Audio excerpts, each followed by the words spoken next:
Bueno, ¿ya es sonido suficiente? Bueno, primero que nada le agradezco a la mesa directiva por la invitación que nos ha hecho, por la atención que han tenido y el honor de venir a responder sobre la experiencia que hemos tenido en la Cámara Hiperbárica. Precisamente ya cumplimos 8 años trabajando en ella. Y nuestra plática la vamos a dividir en 2 partes. Primero que nada voy a hablar de los conceptos básicos de lo que es la presión hiperbárica, porque todavía algunos de nuestros compañeros no tiene conocimiento o hay mucho escepticismo en el uso de este tipo de terapia.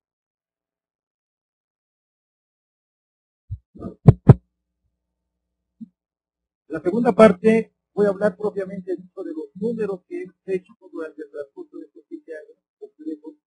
Y la tercera parte, un trato como ejemplo de cómo iniciamos la terapia intensiva en un ambiente hiperbárico. Primero que nada, este es el grupo de los pioneros, que ustedes ya conocen a los 4 integrantes. Nosotros llamamos el pie de verano en la universidad. El doctor Luis Pedro Ambriz, que es de la terapia intensiva de las especialidades de Lima. La capitán Judith Arriaga, que como todos ustedes la conocen. Y la teniente Galina, la ahora presidenta de la Asociación de Especialistas en Medicina. Abordando qué es la medicina hiperbárica. Todo el mundo se pregunta si es una especialidad o es una subespecialidad. Efectivamente, en Estados Unidos ya está considerado como una subespecialidad, inclusive se creó el Colegio Mexicano de Medicina Hiperbárica, además de la Sociedad de Medicina Hiperbárica y Medicina Subacuática. En Europa igualmente está la especialidad de medicina hiperbárica en España, y aquí en México, gracias a los Cuauhtémoc Sánchez, logró que la Universidad Nacional Autónoma de México reconociera como un curso de posgrado de alta especialidad. Ya está reconocido aquí en México. Pero, ¿en dónde se engloba la medicina hiperbárica? Van a decir ustedes, pues, en la medicina crítica, o probablemente en la medicina interna. Entonces se creó este grupo, lo que es medicina de ambientes especiales, en el cual tenemos lo que es la medicina aeroespacial, la medicina aeronáutica y por supuesto la medicina hiperbárica. ¿Por qué? Porque el ser humano se desenvuelve en ambientes raros, puede ser a alturas extremadamente altas, aeronáuticas, y por supuesto los buzos cuando se sumergen a más de 30 o 40 metros de profundidad. ¿Por qué tomamos nosotros la medicina hiperbárica? Nosotros como intensivistas, y ustedes sabemos que el oxígeno es vida. Aquellos pacientes que están con hipoperfusión tisular y vemos que los que empiezan a sufrir, lo que les falta es lo único que y empieza la cadena de deterioro, que ahí se desarrolla el sistema de la metabólica. Entonces, ¿qué hacemos con la medicina hiperbárica? No es más que un método donde nosotros sometemos a un humano, en este caso, a que respire oxígeno al 100% a una presión mayor que la que nosotros vivimos. En este caso, hablamos a nivel del mar, que es una atmósfera, con 770 milímetros de mercurio. ¿En dónde lo hacemos? Pues efectivamente existen contenedores herméticos que son de acero o pueden ser de otro material, en el cual nosotros simulamos esa profundidad. Les digo a los estudiantes, o les digo a los pacientes, es como si hicieran en aire. Recordando la fisiología, el oxígeno lo transportamos a través de moléculas de hemoglobina. Si nosotros calculamos el contenido arterial de oxígeno, sabemos que por cada gramo de hemoglobina se transporta 1.34 volúmenes de oxígeno. Habitualmente, un individuo sano está saturando el 94%. ¿Qué hacemos cuando nosotros le aplicamos oxígeno o agregado? Lo único que hacemos es saturar la hemoglobina 100%. Pero el resto de oxígeno, ¿dónde se transporta? Se transporta diluido a nivel del plasma. Si recordamos aquella cifra que dice que la cantidad despreciable del plasma es 0.0031 volúmenes de oxígeno, prácticamente el oxígeno se disuelve y dependemos completamente de la hemoglobina. ¿Qué sucede cuando lo sometemos a 3 atmósferas de presión? Nosotros introducimos a nuestros pacientes en cámaras hiperbáricas, los ponemos a respirar oxígeno, ¿y qué pasa? Aumentamos hasta 6.6% el volumen de oxígeno en plasma diluido, y a nivel alveolar aumentamos a más de 2.000 milímetros de mercurio. Entonces, si ustedes se dan cuenta, el aumento es 10 o 14 veces más de lo que podemos respirar en la presión atmosférica normal. Por ello, los tejidos aumentan su concentración de oxígeno hasta 400 milímetros de mercurio.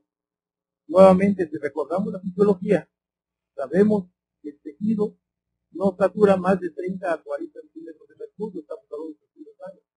No se diga cuando el tejido está lesionado o hay déficit en el aporte de oxígeno. Entonces, ¿qué buscamos? Buscamos el efecto farmacológico del oxígeno, principalmente. Y aquellos que hayan tomado el curso de ACLS desde los fines de los 80, siempre se ha manejado el término el oxígeno es un fármaco, y como tal lo debemos de tomar. Entonces, si nosotros incrementamos las cantidades en forma significante de oxígeno en plasma, seguramente en cualquier rincón del cuerpo donde llegue una gota de sangre, va a llevar cantidades muy importantes de oxígeno. ¿Y qué va a hacer? Pues lo único que vamos a hacer es acelerar las reacciones bioquímicas y moleculares intracelulares. Esto es, estamos hablando a nivel mitocondrial. Si recordamos nuevamente la fisiología, si nos remontamos a la ruta del oxígeno, vemos que la cantidad de oxígeno que le llega a la mitocondria no es más de 1 a 3. Cuando no le llega nada de oxígeno, pues es un punto crítico. ¿Qué hace el oxígeno a nivel celular? Y esto ya en estudios experimentales, en ratas, en conejos, se ha demostrado que estimula la formación de colágeno, que estimula la formación de nuevos vasos, cataliza todo fenómeno reparativo. Esto en la clínica, te lo voy a explicar. Y sobre todo potencializa la eficacia del antibiótico. Definitivamente el oxígeno hiperbárico no es un antibiótico. Lo que hace es potencializar la eficacia del antibiótico. ¿Cómo? Primero que nada, mejora la capacidad fagocítica de los glóbulos blancos, que son los leucocitos, a través de la producción de especies reactivas del oxígeno, anteriormente llamados radicales libres. No se diga con los microorganismos anaerobios. Cuando creamos un ambiente rico en oxígeno, pues definitivamente los microorganismos anaerobios definitivamente no pueden soportar esas presiones y mucho menos la cantidad de oxígeno. Y por consiguiente, pues el efecto antibiótico es mucho mejor. En algunas bacterias no se destruye, pero sí entra en un efecto bacteriostático. Estos son los efectos principales del oxígeno, entre otros. A nivel cicatrización, como les comentaba, favorecen la migración de fibroblastos a los retículos colágenos. De ahí viene el mito de que la cámara hiperbárica rejuvenece. Pero no rejuvenece la edad, rejuvenece la piel.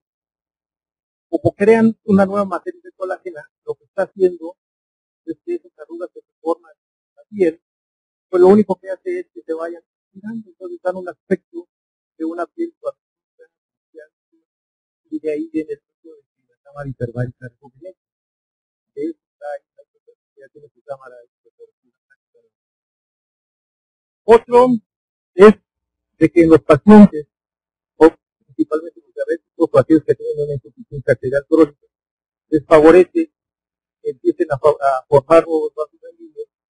Y esto es impresionante, esto ya está demostrado a través de coronografías en el corazón, en aquellos pacientes que están fuera de tratamiento quirúrgico, que tienen infarto, ya tenemos un estudio en el cual demostramos que efectivamente forman nuevos vasos a nivel de miocardio y su calidad de vida mejora bastante. ¿Por qué el oxígeno aumenta tanto? Estaba haciendo la pregunta. Bueno, yo respiro oxígeno normodárico y en la sangre me tomo una gasometría, muy voy a reciclarme no más de 300 metros. Pero si me someto a 3 atmósferas de presión, el contenedor me lleva a decir cuál es el fundamento. El fundamento está basado ya en las leyes de la física. Esto es muy importante, esta ley pues ya datan del siglo XVI y XVII. Entonces, donde dice que los gases se rigen de acuerdo a la presión, a la temperatura y al volumen. Y como nosotros vamos a trabajar con gases, esto es muy importante que nosotros lo aprendamos o lo volvamos a recordar, porque de aquí viene la explicación.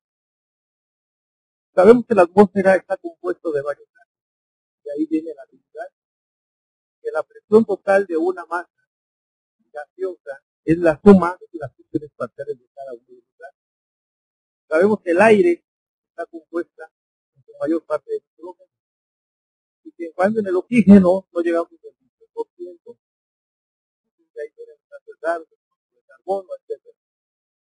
La segunda ley es la ley de Boyle, donde dice que si nosotros sometemos una cantidad o un volumen de gas a una determinada presión, entre mayor sea la presión, va a reducir la cantidad de volumen. Esto es que el volumen es inversamente proporcional a la presión que nosotros estamos aplicando.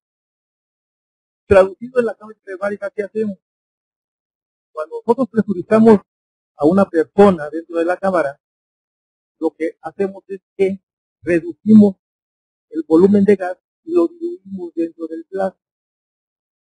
Cuando nosotros despresurizamos a los pacientes, los gases tienden a expandir, porque hay menor presión y va a haber mayor volumen. Esto es lo que vale.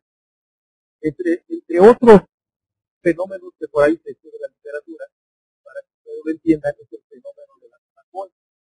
Ustedes ven una gaseosa con su capa de corcholata y ustedes lo mueven, se forman burbujas, pero se vuelven otra vez a desaparecer. Y al momento que ustedes destapan, como burbujea. Esto es lo que estamos nosotros haciendo con nuestros pacientes. Por eso, el peligro de someter a nuestros pacientes a altas presiones es la despresurización, no la presurización. Entonces, integrando las leyes, tenemos que la ley general de los gases a una temperatura constante, el volumen va a ser inversamente proporcional a la presión que nosotros estamos aplicando. Ese es el fundamento por el cual el oxígeno nos aumenta en tan grandes cantidades cuando nosotros sometemos a una persona a alta presión, y ahí viene la hiperbárica. ¿Sí? Estos son aspectos básicos de lo que es la medicina hiperbárica. Otro aspecto básico o biofísico que se creó en los buzos, y esto está descrito desde el año de 1667, cuando se creó la primera cámara hiperbárica, fue que precisamente lo que hacemos con los buzos es que reducir el tamaño de la burbuja que está ocluyendo un vaso arterial. Y se ha visto que hasta 66 pies de agua salada de profundidad, en este caso son 2 atmósferas de presión, se reduce la burbuja hasta una octava parte de su tamaño. Imagínense, si está obstruido un vaso sanguíneo en el cerebro, como sucede, o en la médula espinal, los pacientes, los buzos que salen con enfermedades de compresión, pues salen hasta cuadriplégicos. Al someterlos de inmediato a la cámara hiperbárica, lo que hacemos es reducir el tamaño de la burbuja y permitir que ya la sangre oxigenada circule nuevamente. Este es el fundamento de lo que es la medicina. Pero hay otra ley, y esto lo podemos estudiar bastante bien en la psicología de West, es la ley de Henry, porque no todos los gases se difunden con la misma facilidad dentro del plasma, y aquí viene lo que es la ley de Henry, que cada gas que nosotros introducen a nuestro cuerpo, la solubilidad va a depender de cómo se difunde en el plasma. ¿Sí? Entonces, tenemos que el oxígeno, el dióxido de carbono y el nitrógeno son los que andan en el plasma. Vemos que el dióxido de carbono es 20 veces más soluble que el oxígeno, y que el oxígeno es más soluble que el nitrógeno. ¿Qué significa esto? En los pacientes que tienen intoxicación por monóxido de carbono o por dióxido de carbono, fácilmente se adhieren a las moléculas de hemoglobina, precisamente a la cámara hiperbárica, porque es por competitividad, por la cantidad de oxígeno que administramos. Pero el nitrógeno no. El nitrógeno tarda un tiempo todavía bastante prolongado para que nuevamente se vuelva a diluir, se vuelva nuevamente a expulsar. De ahí que todos los buzos no deben de hacer más de 2 inmersiones en 24 horas, porque cada inmersión que ellos hagan en el mar va dejando una cantidad de nitrógeno. Si a ese buzo lo ponemos a volar a más de 40.000 pies de altura, ¿qué va a pasar? Pues todo el nitrógeno retenido en su sangre pues se va a expandir, se va a poner a los buzos o a aquellos que practiquen el buceo, se les debe de evitar por lo menos 24 horas después de haber hecho la inmersión volar por este fenómeno que estamos haciendo. Las cámaras hiperbáricas ya se empezaron aquí a construir en México, pero habitualmente en Europa, Estados Unidos, y manejan diferentes unidades. La cámara hiperbárica que tenemos en el hospital militar nos lo traduce en 4 unidades, que son los metros de profundidad, que son la libra sobre pulgada cuadrada, que son los kilos de agua salada y que son las atmósferas. Entonces, esta es una tabla que nosotros debemos de traer, porque las cámaras hiperbáricas nos pueden hablar en números de mercurio, nos pueden hablar en kilos de agua salada, nos pueden hablar en libras sobre pulgada cuadrada.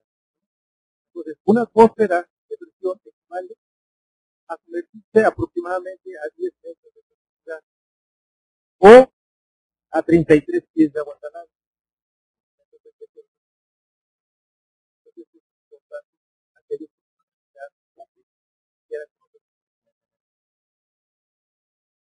Ahora bien, esta foto, les voy a mostrar la fotografía, cómo empezaron a practicar la hiperbárica. Estas fotografías son cortesías de las o a la medicina hiperbárica. Y ellos proporcionaron estas fotografías. Ellos empezaban con este tipo de instrumentos. Luego llegaron los rusos, lo que es el bloque soviético, empezaron a introducir cámaras. Ustedes se dan cuenta con cartuchos. Es impresionante que uno lo introduzca en este tipo de cámaras, lo sometan a una persona. Luego vienen las cámaras de experimentación. Entonces empezaron a crear cámaras de experimentación y todo esto lo empezaron a hacer. Hasta llegar a los actuales. El americano, algunas veces estuvieron en el Hospital Ángel. Estas son las cámaras monoplaza. Se les denomina monoplaza porque pues, únicamente es presurizada con oxígeno al 100%. Estos son muy peligrosos porque el oxígeno es flamable. Entonces, cualquier chispa o cualquier fricción que pueda haber dentro de esta cámara, la cámara se vuelve un horno crematorio. Y no se diga, ha habido accidentes dentro de estas cámaras. Por eso ahora las guías internacionales dicen que estas cámaras ya no se deben de fabricar, sino que se deben de fabricar este tipo de cámaras. Estas son las cámaras multiplazas porque contienen a más de 2 personas. El ambiente presurizado es a través de aire comprimido y las cantidades de oxígeno que se manejan dentro de esta cámara son al 21%. ¿Cómo les proporcionamos el oxígeno a nuestros pacientes? A través de estas máscaras, son las que usan los pilotos, con válvulas de seguridad, que en el momento de que ellos suspiren, se abre una válvula y el paciente respira y al momento de expirar se cierra, entonces la válvula de seguridad nos da una confianza para poder introducir material extraño, ¿sí? E inclusive bolsas, válvulas, mascarillas, como vamos a ver posteriormente, ¿sí? Entonces ya podemos hacer terapia intensiva en una cámara hiperbárica. Esto es, podemos introducir bolsas, válvulas, mascarillas, aspiradores y todo aquello que se pueda utilizar baterías alcalinas y que no produzcan estas. Estas son las cámaras de la Gran Bretaña. Estos son algunos ejemplos, las cámaras españolas, las cámaras americanas, ¿sí? Y esta es la cámara que nosotros contamos en el Hospital Militar. Es una cámara que pesa 6 toneladas mide aproximadamente 6 metros de longitud, se divide en 2 compartimentos, una cámara principal, donde podemos alojar a un paciente en camilla, otros 4 pacientes aquí sentados, y una antecámara en el cual podemos alojar a 2 personas, o nosotros lo utilizamos para poder asistir en un momento dado si hay alguna complicación o incidente dentro de la cámara principal. Ahora bien, ya entrando de lleno a lo que es nuestra experiencia, entonces les vengo aquí a traer unos números, espero que no se vayan a aburrir, de lo que hemos hecho en estos 7 años completos. Todavía el octavo no lo tenemos todavía en esta lista. Pero nosotros iniciamos el 27 de octubre del año 2000. Definitivamente de octubre, noviembre y diciembre prácticamente nos llegó 1 o 2 pacientes, porque todavía la mayoría no sabía ni lo que era la medicina hiperbárica, mucho menos la cámara, ¿sí? Pero ya a partir del 2001, si ustedes se dan cuenta, se incrementó y hasta la fecha, o hasta más bien hasta diciembre del 2007, llevamos 912 pacientes. Ustedes, aproximadamente la mayor parte, no lo somos. De ellos, ¿cómo les ha ido? Ahorita les voy a decir qué enfermedad hemos tratado. ¿Cómo les ha ido? Pues los estándares internacionales nos exigían que nos apegáramos al consenso internacional de la Sociedad Médica de Medicina Hiperbárica y Medicina Subacuática. Eso significa, nos exigían un 90% de efectividad. Entonces nos apegábamos a las 3 indicaciones consensadas internacionalmente. Esto es que el 93%, 91% de todos los pacientes tratados sufrieron efectivamente cambios y mejorías, ¿sí? Y solamente el 9% son aquellos que prácticamente no vimos nada, o, como les voy a decir posteriormente,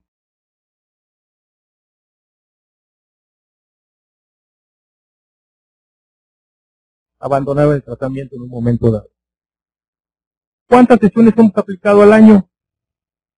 En promedio estamos arriba de 2.100 sesiones al año. Esto significa que por cada paciente les estamos aplicando de 12 a 15 sesiones por cada paciente por los tratamientos.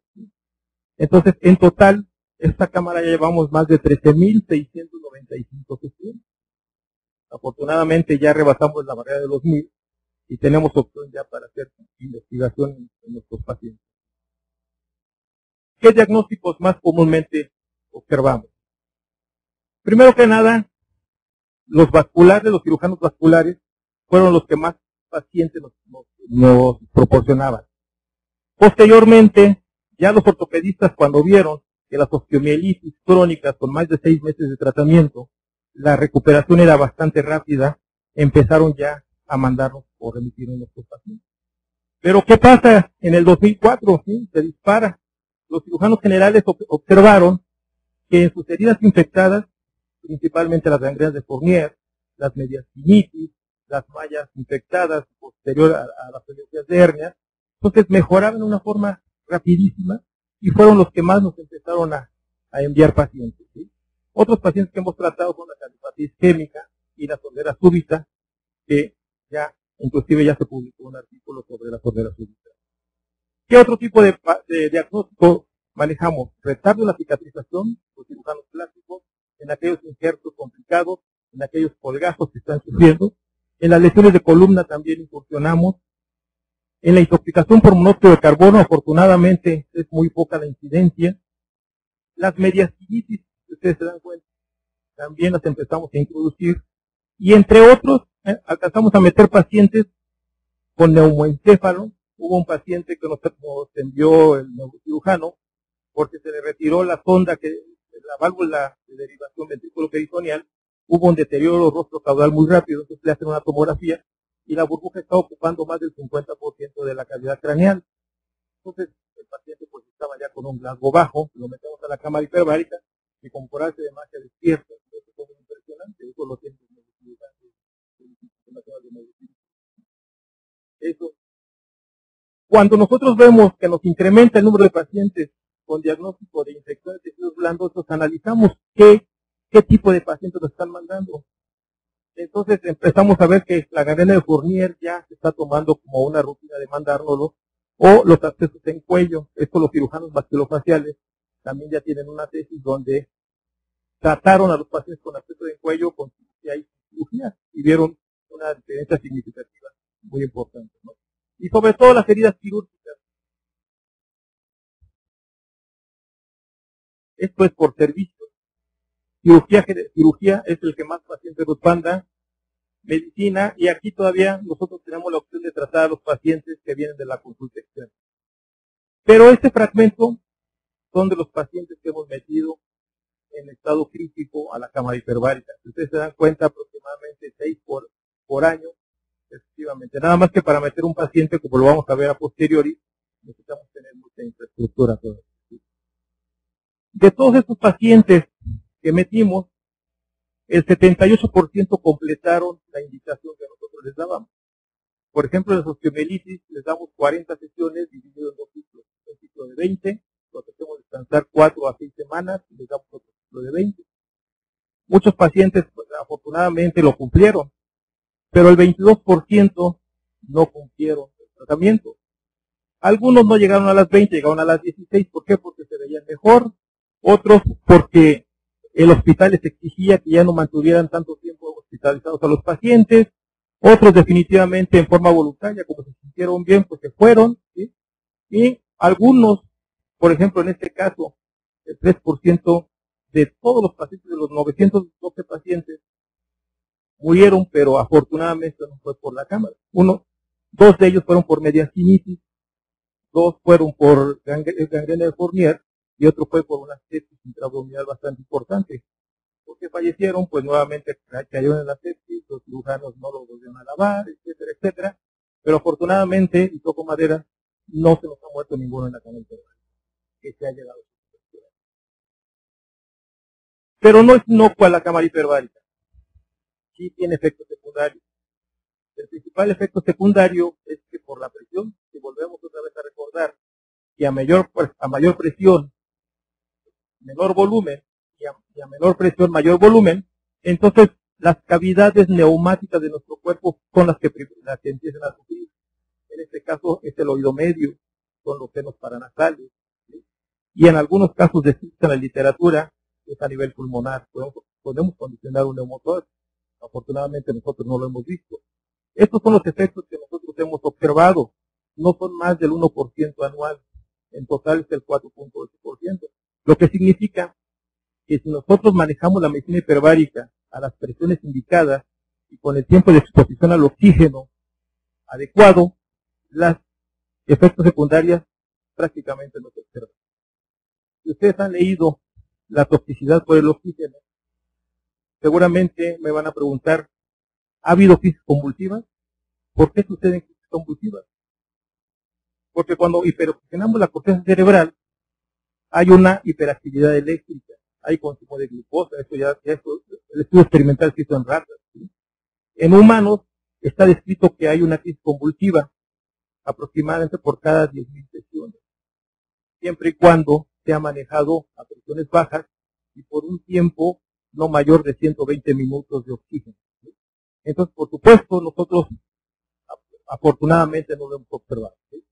Estos están entre paréntesis, son aquellos pacientes que definitivamente suspendieron el tratamiento. Y si ustedes se dan cuenta, fueron los primeros años. Aquí quizás era la habilidad del técnico, quizás era la patología del enfermo, pero por protocolo nosotros iniciamos la regla y la norma de que todo paciente que ingrese a la cama hiperbárica debe ser valorado por un otorrinolaringólogo. Eso ya es parte del protocolo. Y aún así, hay algunos pacientes que se quejaron, sobre todo de otalgia. Aquellos pacientes que tuvieron otalgia, pero era necesario proporcionarles el tratamiento hiperbárico, ¿qué hacían los otorrinolaringólogos? Les hacían miringotomías o les colocaban tubos de ventilación durante el tiempo que durara el tratamiento con oxígeno hiperbárico. Una vez que terminaban, se los retiraban, no pasa absolutamente nada. Entonces, si ustedes se dan cuenta, 44 pacientes en total son los que tuvieron efectos secundarios que prácticamente. Este es el ejemplo ilustrativo. Es muy difícil luego tratar de meter al paciente grave, tenemos en contra a todos nuestros amigos los médicos, tenemos en contra a todas las autoridades, el Comité de Bioética, porque nos exigen que hagamos estudios controlados, autorizados, etcétera. Pero aquí en medicina hiperbárica y sobre todo para la mediación, ¿cómo vamos a crear un grupo control? El único método de comparación era los antecedentes que teníamos. Tuvimos accidentes a realizar casos de mediación 3 años antes, y resulta que de los 6 o 7 pacientes que se presentaban en el año, todos morían. Entonces se sometió al Comité de Bioética y obtuvimos información sobre camas hiperbáricas. La mayoría es oriental, venía de Corea del Sur, de Japón, de China, de los rusos, y en base a esos artículos logramos meter a nuestros pacientes a la cama hiperbárica. Este artículo ya fue publicado en la revista de Sanidad en el 2006. Entonces, tratamos a los 6 pacientes que tuvimos ese año. Este es nuestro primer paciente. Si ustedes se dan cuenta, lo sacamos del estado grave, ya tiene traqueostomía, ya cuando estaba en condiciones, entonces ya lo preparamos para someterlo a la cama hiperbárica. Y esto es lo importante. Creamos un ambiente de medicina hiperbárica, de medicina crítica dentro de la cámara hiperbárica. Si ustedes se dan cuenta, tiene los ventiladores, tiene sus aspiradores, posteriormente les voy a mostrar los monitores que tenemos y las bombas de infusión sobre todo. Esto es en el índice. Y ahora, objetivamente, este es un paciente posoperado de un bypass aortocoronario. Se complicó con una mediastinitis, una osteomielitis del esternón, le lavaron, le retiraron el esternón. Entonces, estas son las fotografías durante el tratamiento. Si ustedes se dan cuenta, todo lo que les expliqué al principio es estimular el tejido de granulación. Como era un paciente que prácticamente los bordes ya no cerraban, entonces se dejó a que granulara per se. Entonces, a las 15 sesiones es lo que llevábamos. A las 30 sesiones, si ustedes se dan cuenta, ya estamos pasando casi 2 meses. No se las dábamos tan seguido porque el paciente estaba en terapia, entonces se ponía mal, no se ponía mal, no se podía bajar, etcétera, etcétera. Pero ya el objetivo era cumplir 60 sesiones, así como lo indica la literatura. Al término de las 40 sesiones, ya prácticamente la granulación está ya hecha. Y a las 60 sesiones, cuando ya el paciente ya lo se dio de alta de la terapia intensiva, se dio de alta a su casa, y prácticamente ya el paciente fue con su herida cicatrizada. Aquí lo importante, por supuesto, es la terapia intensiva, es el apoyo vital, es sacar el estado de choque, es explorar la sepsis. Una vez que ya tenemos controlados estos parámetros, entonces ya lo estamos metiendo a lo que es la oxigenación cerebral. Este es uno de los capítulos muy importantes, esto fue en el 2002. Todos los pacientes que los sometemos a cuidados intensivos deben de pasar por un comité de bioética. Y para ello tenemos que demostrar objetivamente lo que nosotros hacemos dentro de la cama. ¿Qué aditamentos usamos? Los aditamentos que usamos es la bomba hiperbárica. Estas bombas tienen que infundir solución en contra de una resistencia 2 veces más que la normovárica. ¿Sí? Por supuesto, entonces estas bombas deben ser especiales. Primero para infundir la solución y segundo para soportar la presión. Cualquiera de nosotros, si nos metemos a la cama hiperbárica y producimos una muestra, empezamos a presentarlo, vemos que la bolsa de plástico se empieza a comprimir. Entonces, precisamente por eso estas cámaras deben de recibir por lo menos 3 atmósferas de presión. Entonces, son bombas especiales. El otro son los ventiladores. Estos son los ventiladores que afortunadamente llegaron de Alemania y tenemos la opción de manejar el volumen y de manejar la presión. Entonces, esto se conecta y aquí tenemos el aparato. También soporta 3 atmósferas de presión. ¿Por qué 3 atmósferas de presión? Porque se ha visto que un paciente que le proporcionamos oxígeno a más de 3 atmósferas de presión, los efectos secundarios se presentan hasta en un 100%. ¿Sí? A todos los pacientes que sometemos a más de 3 atmósferas de presión, y sobre todo cuando se requiere oxígeno, las complicaciones son brutales. Entonces, Ya ahora con la experiencia, ya no llegamos a las 3 atmósferas de presión.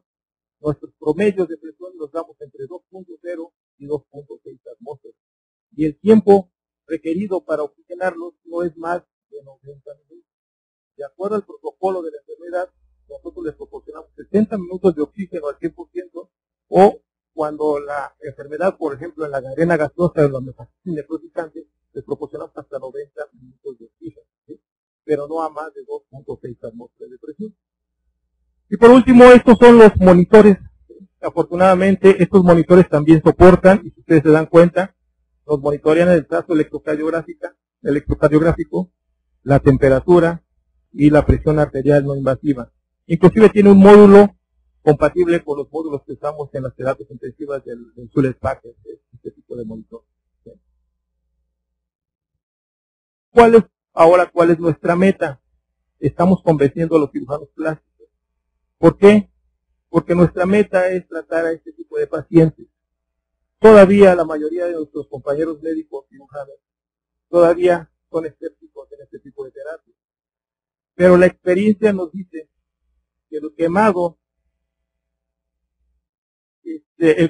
con menos del 20% de superficie corporal, cuando lo sometemos a medicina hiperbárica, la recuperabilidad es impresionante. En la primera semana prácticamente el edema ya se dio, ¿sí? Y empieza la epitelización en la piel. Esto ya es en la primera semana.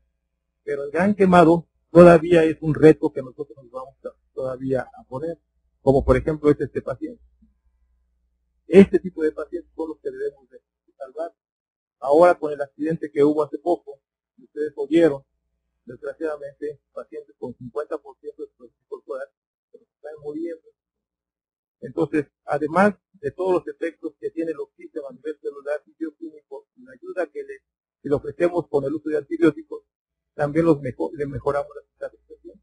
Entonces, ahorita nuestra meta es convencer y que nuestros compañeros cirujanos nos empiecen a mandar este tipo de cosas.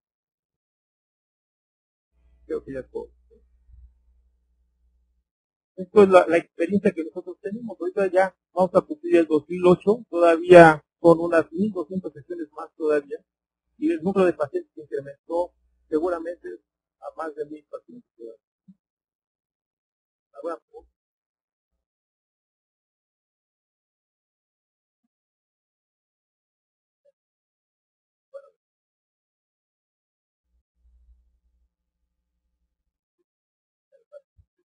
La osteomielitis cuenta usted para el objetivo a veces la mejora o no para el paciente. ¿Cuántas sesiones ustedes les dan a osteomielitis? ¿Cuáles son los antibióticos que manejan? Ok. Esto lo hicimos ya con los ortopedistas. Inclusive probamos lo que es la metacina, lo que es el mimetolid, e inclusive con la metacina. ¿Qué criterios se usan? A nosotros nos refiere el ortopedista. Cuando son osteomielitis que nos operan, cuando tienen prótesis, osteomielitis, y nos dice el hueso está infectado, tiene 1, 2, 3 días y tiene más de 6 meses de evolución,